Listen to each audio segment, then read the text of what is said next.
Bonjour, bienvenue sur cette nouvelle vidéo pour le site être-humain.net. Le thème cette fois, ça va être vivre les émotions à l'endroit. J'ai déjà fait plusieurs vidéos sur les émotions.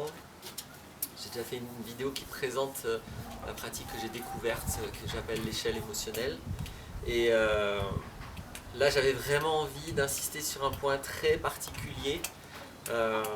Si vous avez vu les autres vidéos, vous m'avez peut-être vu faire ce geste-là. C'est ce geste. C'est-à-dire, ce geste, ça veut dire quoi? Ça veut dire, nous avons en tant qu'humains, dans notre expérience d'être humain, un capteur du monde, c'est nos cinq sens. Nos sensations, nos cinq sens, vraiment les cinq sens, c'est-à-dire la vue, l'ouïe, le toucher, le goût, l'odorat, et rien d'autre. Quand je parle des sensations, je parle de ça. Je parle pas de.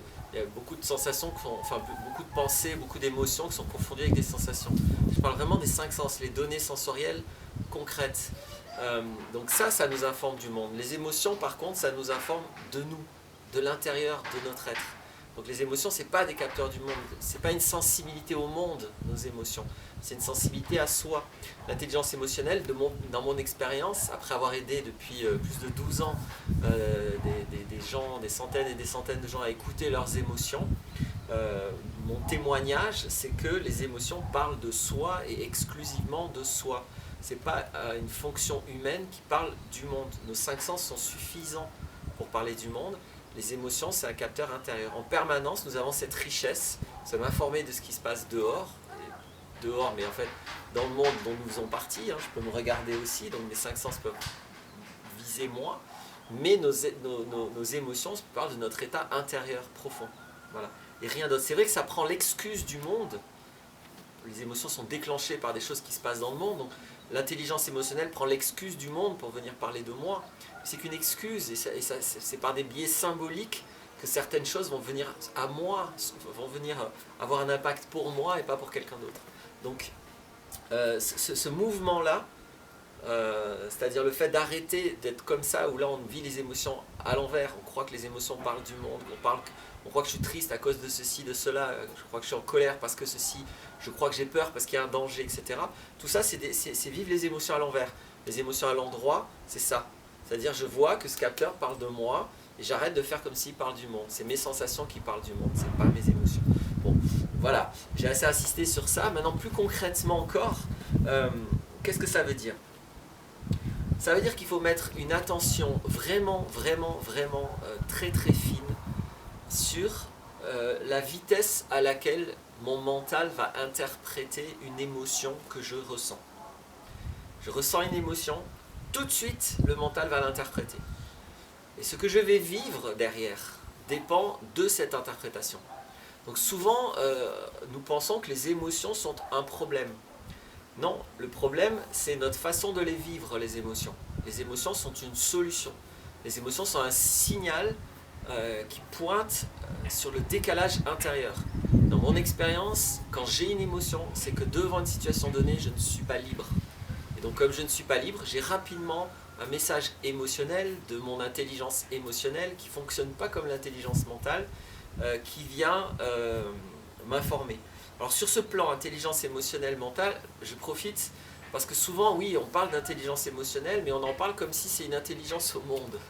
Donc en fait, c'est de nouveau l'intelligence émotionnelle qui est happée par l'intelligence mentale et qui en fait des rationalisations.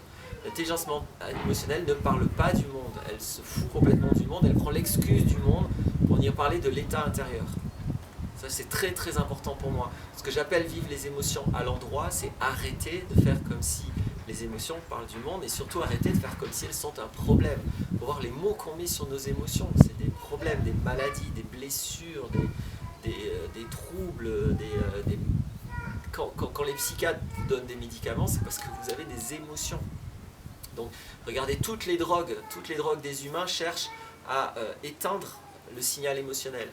Une métaphore qui me parle beaucoup, je pense que j'en ai déjà parlé dans une autre vidéo, c'est quand il y a un signal d'alarme, un incendie qui sonne, le but c'est jamais d'éteindre le signal d'alarme, le but c'est d'éteindre l'incendie.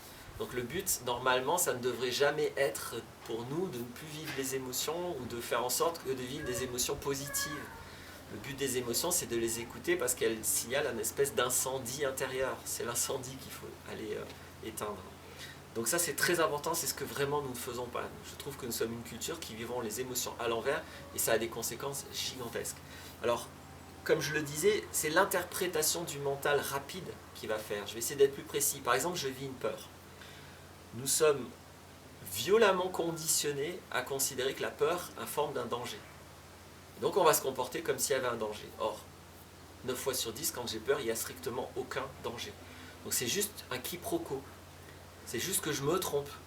C'est comme si je suis en train d'essayer d'écouter une langue étrangère et que je n'ai pas bien compris un aspect de la langue étrangère. C'est comme si quelqu'un dans une langue étrangère me dit bah là, je t'encourage à t'ouvrir, je t'encourage, vas-y, lance-toi, c'est l'inconnu, mais vas-y, lance-toi. C'est ça que dit la peur. Et moi, j'ai cru que le mot en étranger veut dire une menace. Donc quelqu'un est en train de m'encourager et moi je crois que cette personne me menace.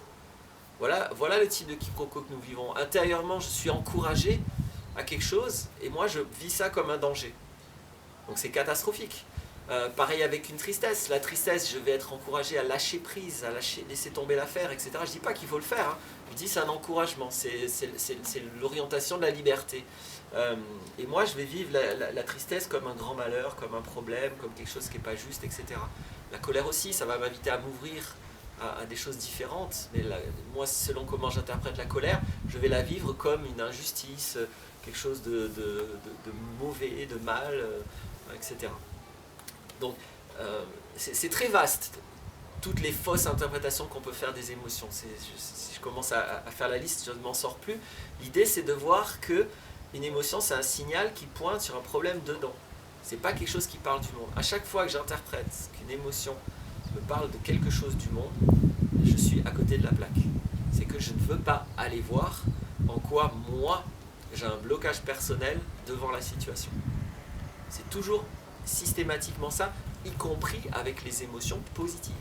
Ce qu'on appelle les émotions positives, ça j'ai fait une vidéo là-dessus, donc je ne vais pas le répéter, juste ça, si je me sens rassuré, ça veut juste dire que j'ai une peur. Si je me sens comblé, ce qui est très agréable à vivre, ça veut juste dire que j'ai un manque. Donc il n'y a pas d'émotions positives, négatives, il y a toutes des émotions qui viennent parler de quelque chose en moi qui est coincé. Identitairement, je me prends pour quelqu'un que je ne suis pas, et quand ceci m'empêche d'être libre dans une situation donnée, là je vais avoir une émotion. Donc essayez de bien voir à quel point ça coince rapidement. C'est-à-dire que l'interprétation de mon émotion va induire des tas et des tas de choses fausses. Si je crois par exemple que ma colère me parle de quelqu'un, ça va peut-être justifier que j'allais lui casser la gueule. Ça va se passer très vite, hein. Quelqu'un fait quelque chose, moi j'ai une intensité émotionnelle, sans m'en rendre compte, j'ai pas eu l'habitude de vivre que les émotions parlent de moi, je vais me comporter comme si l'émotion parle de l'autre. Et je vais peut-être trouver légitime d'aller lui casser la gueule. Alors que l'émotion, probablement qu'elle vient parler de quelque chose dans mon enfance auquel ceci fait écho.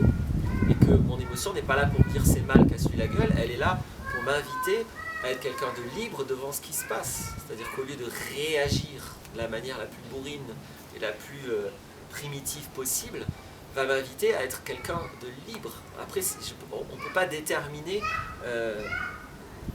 la forme spécifique d'être libre dans une situation donnée. Être libre pour moi devant, par exemple, une insulte, ça ne va pas consister en la même expression d'être pour quelqu'un d'autre. Donc bien sûr que être libre dépend de chaque individu. Pour autant, quand il n'y a pas cette capacité de manifester mon unicité, il y a une émotion. Si moi je crois que l'émotion parle du monde, en fait en général je vais simplement répéter mes schémas d'enfance. Je ne vais pas du tout gagner la pertinence que l'émotion vient pointer en moi. Ça c'est la première manière d'être à l'envers avec les émotions, c'est-à-dire de penser qu'elles parlent d'autre chose que de moi. Et de penser aussi du coup que c'est un problème. Je vais même... Il y a un livre, et puis...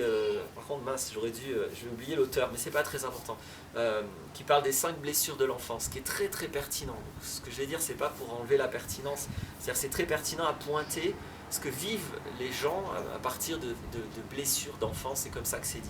Sauf que ce n'est pas des blessures, c'est des émotions. Et c'est des choses qui se sont passées dans l'enfance qui aujourd'hui, par le biais émotionnel, sont invitées à être libérées. Donc les émotions ne sont pas des blessures. À l'enfance, il s'est peut-être passé quelque chose, même il s'est sûrement passé quelque chose, mais si ici, maintenant, j'ai des émotions qui viennent résonner avec ces choses qui se sont passées dans mon enfance, ce ne sont pas des blessures, ce sont des messages absolument phénoménaux de pertinence pour venir dire, regarde, parce que dans ton enfance, tu as vécu ça, tu as construit quelque chose dans ta psyché, tu as cristallisé une partie de ce que tu es autour de ce qui s'est passé, et ceci est toujours présent maintenant dans ta tête, et ça t'empêche d'être toi. C'est juste ça que disent strictement toutes les émotions. Voilà. Et la deuxième manière de vivre les émotions à l'envers, c'est de ne pas comprendre la logique, le potentiel de ça. C'est-à-dire quel est le potentiel que j'ai en moi une intelligence qui vient me pointer là sur les trucs qui coincent. Souvent donc, encore une fois, ce sont des trucs qui ont été construits à l'enfance. Pas forcément que à l'enfance, hein, mais souvent c'est comme ça. La pertinence est la suivante. Par ce biais-là, je vais me retrouver dans ce que j'ai appelé dans plusieurs vidéos. J'ai fait des vidéos sur les répétitions, les schémas affectifs, les choses comme ça. Allez voir, ça, je ne vais pas répéter ça, ça parle de ça. C'est-à-dire je vais répéter mes prisons d'enfance. L'intelligence là-dedans, c'est que c'est pour apprendre à m'évader. Comment je peux apprendre très pragmatiquement à être libre? Eh bien, en étant en prison. C'est-à-dire que j'apprends concrètement à me libérer de situations. Comment sortir de certaines situations? Quand des situations me sont arrivées dans la vie trop jeune ou trop intensément, j'ai été figé, j'ai été coincé, j'ai pas su qui être là-dedans. Et donc, il y a quelque chose qui nécessite d'être réparé, d'être appris. Et donc, cette chose... à l'intelligence simplement de très pragmatiquement nous y remettre dans cette prison.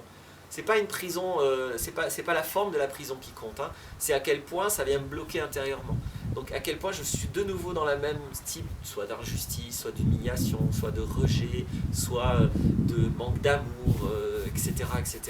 Et donc je me remets là-dedans parce qu'il s'agit pour moi d'apprendre enfin qui je suis devant ça. Je suis qui devant la violence, devant le rejet, devant on ne m'aime pas, devant on me juge. Qui est-ce que je suis? Est-ce que je sais enfin exister devant ces éléments de la vie? Ou est-ce que je ne sais pas exister, ou en tout cas pas autrement que comme un enfant qui est perdu ou qui se plaint de ce qui se passe parce qu'il n'est pas muni, parce qu'il n'a pas de solution d'être. Donc tout ça, c'est un encouragement à trouver nos solutions d'être. Mais la deuxième manière de vivre à l'envers les émotions, c'est de ne pas comprendre l'opportunité que j'ai quand je me retrouve pris dans ces schémas. C'est-à-dire que le but, c'est pas de répéter toujours la même plainte infantile. Le but, c'est enfin, en tant qu'adulte, de créer une solution d'être, de trouver une ou plusieurs manières d'exister devant ces choses. Donc c'est ça. À chaque fois que j'ai une émotion, surtout si elle est intense, je suis devant ce challenge. Est-ce que je vais savoir faire quelque chose que j'ai jamais fait avant? Est-ce que je vais savoir être nouveau? Est-ce que je vais savoir créer une parcelle de moi? Mais au niveau très concret, très manifesté. Voilà. Donc voilà pour moi toute l'intelligence des émotions, toute la pertinence de l'intelligence émotionnelle. Et voilà tout ce à quoi ça mène de vivre les émotions comme ça et pas comme ça. J'espère que ça a été suffisamment clair pour être aidant. À bientôt.